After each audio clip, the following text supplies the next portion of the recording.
Planet Labs announced that they have expanded into a new strategic partnership agreement with SynMax, a Houston-based satellite analytics and intelligence company. The agreement enables Planet to sell an analytics tool for vessel monitoring and classification to their customers. Through this, customers will be able to leverage the combined strength of Planet's satellite data enhanced with SynMax's proprietary artificial intelligence for a first-of-its-kind solution named Thea. NVIDIA announced its Earth 2 Climate Digital Twin Cloud platform for simulating and visualizing weather and climate at a large scale.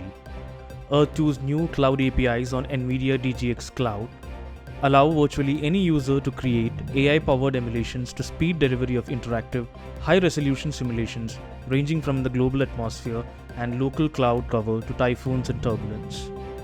The weather company Central Weather Administration of Taiwan are amongst the first organizations to adopt the new digital twin to aid in disaster management.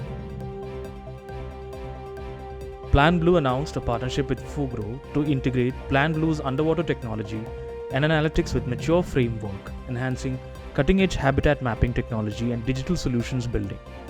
The primary focus will be on seamless integration across various platforms, with an initial emphasis on the integration of uncrewed autonomous underwater vehicles.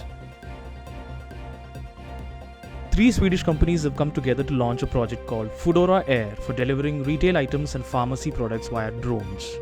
The partnership consists of delivery drone manufacturer Air, mobile connectivity firm Tele2, and restaurant and food delivery company Foodora.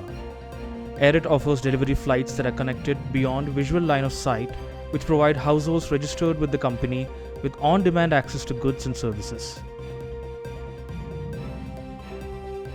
The United States Geological Survey and Australia signed an agreement to join forces for the upcoming Landsat satellite mission.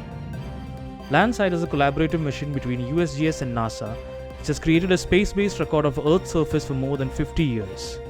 It is designed to enhance US and partner governments' abilities to sustainably manage their land, surface, water and resource use.